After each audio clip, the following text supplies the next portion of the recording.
Welcome back, YouTubers, to another Q&A with us, the British Fist. Touching. I am Mr. Parker, and this guy sitting next to me is none other than NJ. What's up? What's an infernal thing you do on a weekly basis, NJ? I don't understand why you do that. I've just spontaneously combusted.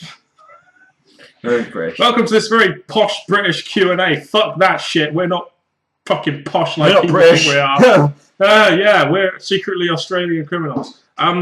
But no, we're not posh like Americans think we are. We don't wear bowler hats and all that crap. We're just normal fucking people who do normal Q&As. And if you have any normal questions or slightly odd questions you want to ask us, put them in that comment section.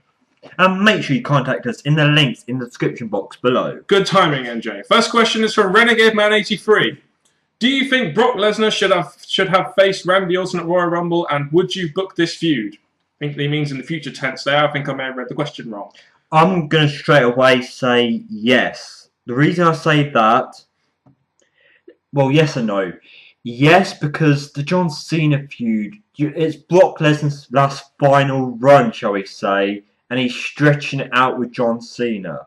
I think he's faced John Cena, should beat him and ended it there, faced someone else before the likes of Roman Reigns or someone at WrestleMania. I mean, he's only got, I think his contract ends at WrestleMania this year, so he's only got a certain amount of dates left, and I guess WWE really want to get as many big matches with him in as possible, but what's this now, 4 or 5 matches of John Cena? Are they really going to draw as much as they originally would have done? No. So why not have a new face in there like Randy Orton? He's just going to be about to return as a baby face. That's the thing I was going to say no to. This is why I don't want Lesnar and Orton, because Orton is a face. He doesn't want to be a face. We don't want him as a face. Only Vince does, because he thinks having him as a face is best for business. Yeah, well, there's a lot of things we can say about Vince. So it's a yes or no. There's sides for different. I wouldn't mind a bit of variety there with Orton now he's babyface. But, you know, would the match work? Would the match dynamics work? Do they really have a reason to feud? Probably not at this point. Do you see anything special with Davey Richards and Eddie Edwards aside from their skills in the ring? No personality, no mic skills, bland look, but ROH and TNA fans will defend it by saying the same way about Daniel Bryan. Just want to know your opinions. Did we ever really see anything? I mean, you remember when we watched ROH and it was Davey Richards versus Eddie Edwards, and remember how boring that feud was? Oh, I respect you. We know each other. We were former tag team, and let's see who's the best man. This should be a great match. Do you remember how boring these two were when they were feuding? The thing I can remember is, yes, the boring matches, taking nothing away from individual wrestlers, but against each other, no. Promo work, they can do good work, but there was nothing big about them, you know. Look, here's the thing, right? So many people have been bashing WWE because they didn't sign Davey Richards and Eddie Edwards. Oh, they passed up on 2 great talents. Oh, yes. Because they did so fucking great in TNA, didn't they? Also, let's not forget this, guys. WWE have got guys like Adrian Neville. They've got guys like Sami Zayn, Tyler Breeze. You know, people like that, small, independent guys that have that kind of size, the exact same size that Davey Richards and Eddie Edwards have, exactly the same attributes, very good in the ring, but not necessarily good on the mic. So why would they need to sign 2 more? So this is why I was glad that WWE didn't sign Davey Richards and Eddie Edwards, and I think they actually have a better platform in TNA where they know they're actually going to get treated like actual talents. So that's my answer to that question. I've never been a massive fan of Davey Richards and Eddie Edwards. At least Daniel Bryan, over time, despite how we felt about him at the beginning, at least he proved to us that he could get over, work a mic to a certain degree, you know, really tell a story in the ring, have great feuds, really get us invested behind the character, the underdog character. At least over time, he proved us that. Even though we only watched ROH for a short period of time, during the start to finish, yeah, Davey Richards didn't seem to click. He clicked better for me in TNA because I enjoyed how he came in. He was in a tag team. That was another thing, yeah. So it masked his weaknesses, basically.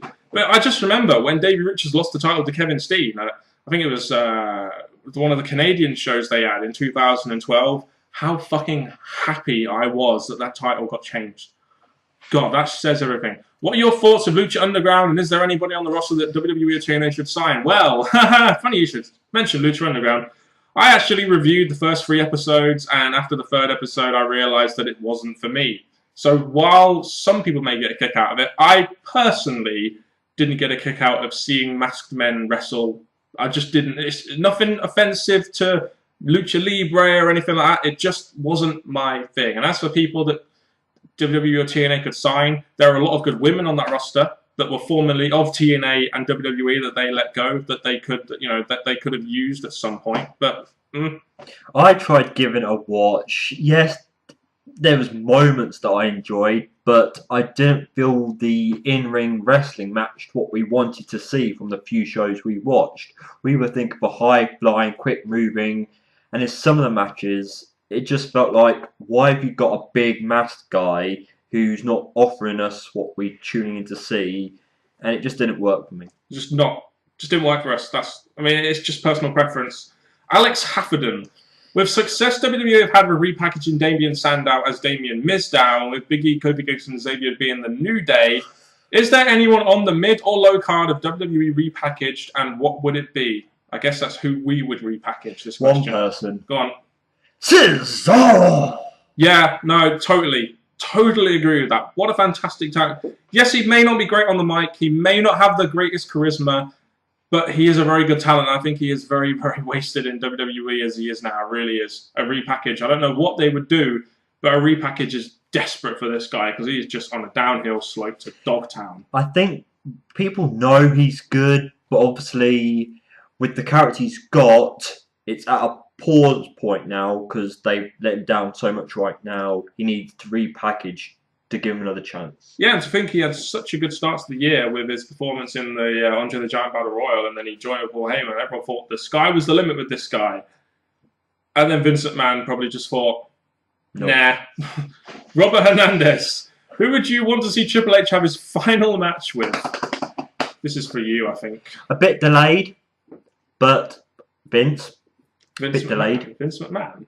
But for the power of WWE. A bit but delayed. Vince McMahon's age. A bit delayed. I said that a few times now, Dan. I said that a few times now. Yeah. As of today, I don't think I would want it against an old time, like bring back The Rock, bring back Austin or stuff like that. I think it would have to be someone within the company that could get the run from it. There's so many to pick, but I know what you're going to say. The only one right now who the WWE want to push, even though many people are pointing to other people, is Reigns. Yeah, exactly. You could feud him with Ambrose as well. Wouldn't be a bad little feud there. Maybe even Adolf Ziggler. I don't know. It depends how far WWE are willing to go to put guys on the same level as the Triple H. The problem with like Reigns and that, just like The Undertaker, it's not much of a defining final match. Like him versus Reigns to put him over, good. But why would Triple H want that to be his final match? That's the only slight problem. Especially now the Authority are back in power. Yes! Rapids, what a way to end the fucking year. Rapids with a Z. WrestleMania 31 is coming up. If you could book the full show, how would you book it and what matches would you make? I've tried this. We have tried to answer this question so many times to no avail.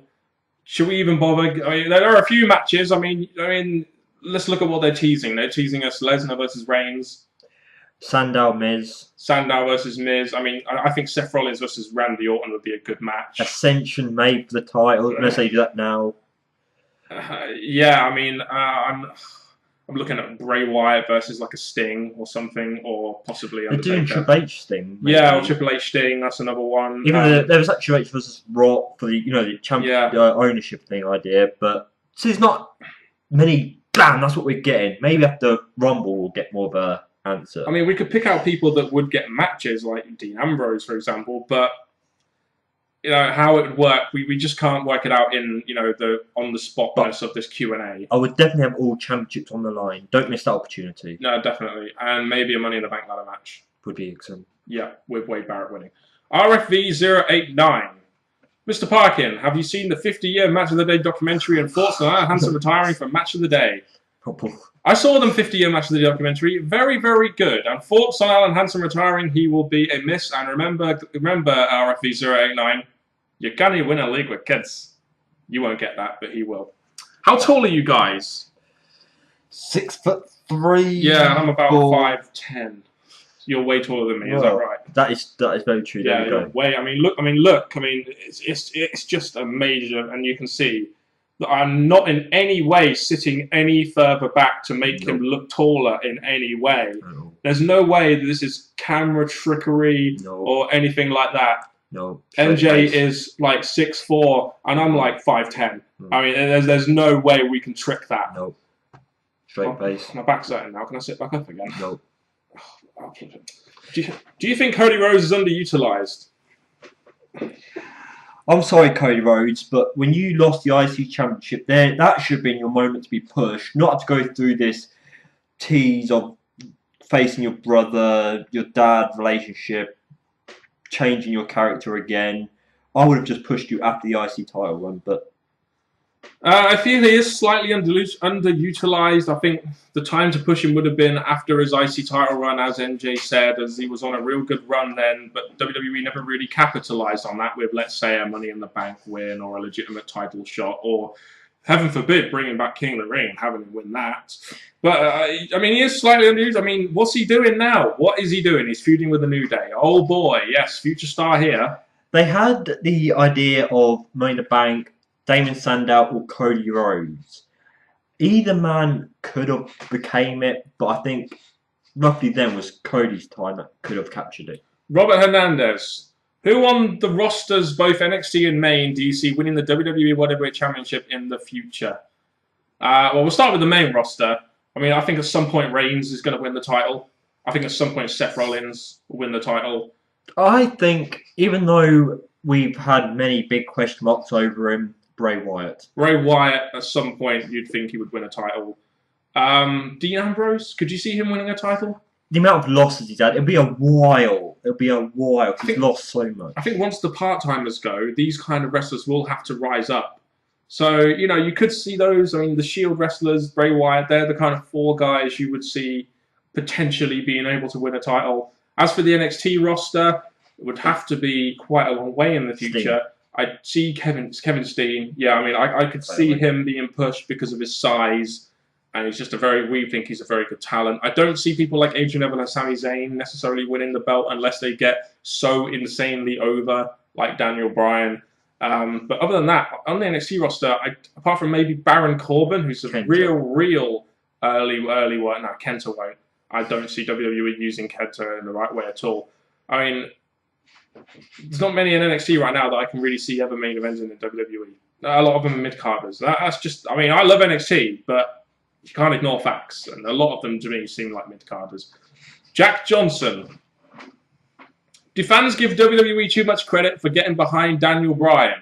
I find it amusing how people say that Bryan losing at SummerSlam 2013 was all part of the plan. Cena had to use an injury excuse after he lost to him at SummerSlam. They turned him heel and made him join the Wyatts in January. He lost to Bray Wyatt at Royal Rumble and wasn't in the Rumble match altogether. Plus, he was in a feud with Kane after winning the title. Your thoughts? There was no way that was planned. Obviously, WWE were using Daniel Bryan as filler for when John Cena got back from his injury. It was so fucking obvious. And then they put Bray Wyatt over him, even though he was going to main event WrestleMania, win the belt. There's so obviously wasn't audible at the last minute because of CM Punk leaving as well. And all these stars aligned to the point where they kind of had to put Daniel Bryan in the main event with Batista getting booed and Orton being a boring-ass champion. It wasn't never the plan. It just, the stars aligned up perfectly to make it seem like it was the plan. That's it. That's right. I mean, that's pretty much what you was going to say, wasn't it? I can read your mind, motherfucker. WWE has been below par for the last 2 years, in my opinion. Which year has been worse in your eyes, either 13 or 14? Both.